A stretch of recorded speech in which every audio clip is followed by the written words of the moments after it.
close. Because the more you think you see, the easier it'll be to fool you. Hey, hi, I'm Josh. Nice to meet you. Nice to meet you. My first question is, what did you have to do in order to grasp the magic you performed, and how long did it take? Well, we played characters that are like the best magicians in the world, and we only had like a few weeks to learn the magic that we have to do in the movie, so it was not enough time to really kind of perfect what we do. So I would say we had about a month to kind of learn some of the sleight of hand tricks we do. I had to learn, something called like a snap change, which is like where you show somebody a card and then flick your wrist and another card appears. And it seems like a very quick and easy thing to learn when you watch it, but it takes weeks and weeks of practice just to get the exact kind of like... Yeah, it's a dexterity too. You're using muscles that you've never used before in your hand. I also am an escapologist in the movie, so I had to break in and out of a tank full of piranhas. The film was very intense and fast-paced. Was this reflected whilst acting on set? When you film an action movie, the camera's on a crane and it's moving down, and you put a bag down in a shot and they shoot underneath the bag, they shoot above the bag, they shoot from the left of the bag, from the right of the bag. So actually, I wasn't sure how it was all going to come together, but all the shots were so phenomenal, and Louis Leterrier, our director,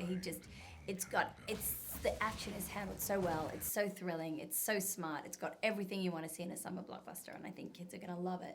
Yeah, usually the scenes that are like the most fast to watch in the movie are the scenes that take the most time, because the reason they're so fast is because it's like the camera's constantly cutting from one shot to the next, and that takes a very long time to film. Whereas the scenes that are kind of slower to watch, where they're like just two people talking to each other, are just quicker to film because it's just two characters talking to each other. But this movie has so many kind of very kind of complicated, interesting action sequences, so those scenes took a very long time to shoot. How was acting in this a different experience to previous roles you've both played? Well, it's less character-driven, this piece, Even though we get to do some character stuff, it's a slicker machine. The characters we play have these, like, on-stage personas, because yes. we're these magicians. And so, like, so our characters are kind of, in a way, playing their own characters. Because so the inner world, you don't have to do as much work on your inner world as you normally, most of the work I did for this character was physical, actual preparing for stunts.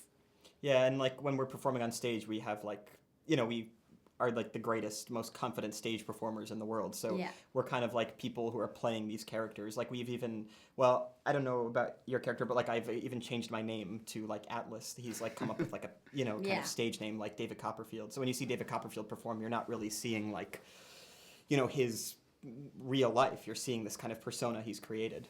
That sort of leads on to my next question. The Four Horsemen seem very mysterious, and we don't really find out much about how they got to where they were as such. Did you produce any personal backstories for your characters? Well, we did, because our characters actually share a backstory. My character was an assistant for Jesse's character, and then she ends up, coming to her own creative element and wants to be part of a double act, which he's not comfortable with, so she goes solo, and they also have a micro love affair. So we were lucky in that we were able to discuss our relationship and our history, and we had that, but I'm not sure about Jesse and Dave. Yeah, my character and Dave Franco's character, like, we just meet in the movie, and we don't know each other, except I kind of feel, like, threatened by anybody who feels like they're kind of coming up through the ranks of magic, because I want to feel like I'm the best magician in the world. So, but for me and Isla, like, we created, like, this history, and then we were encouraged by the director of the movie to improvise with each other. So because we both knew what our backstory was and had kind of discussed every detail of it, we were able to kind of improvise on set and create like a history that comes through in various ways.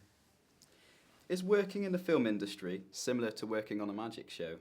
Which one is more mysterious?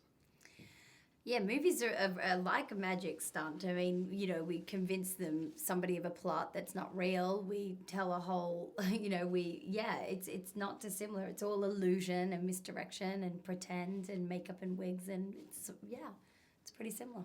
Yeah. I mean, the difference is like when you're a magician, you're telling the audience that what you're doing is real. And as an actor, you're kind of saying this is all fiction. And, unless it's like like the Blair Witch Project or something. That's the movie that I would equate to like a magic show where you're telling somebody this is real and then you show them something that's not real. Whereas this movie, yeah, I guess, presents characters that are lying to the audience. And in a way, the movie is its own magic trick because there's all these twists and turns in the movie. And like a magic show, you're kind of like trying to figure it out. And then at the end, you realize it was something completely different and more interesting than you initially expected. Well, thank you very much for your time. Thanks so much. Pleasure Nice to meet you. It was lovely Yeah. to meet you. Good interview. Well done. Oh, Yeah. thank you.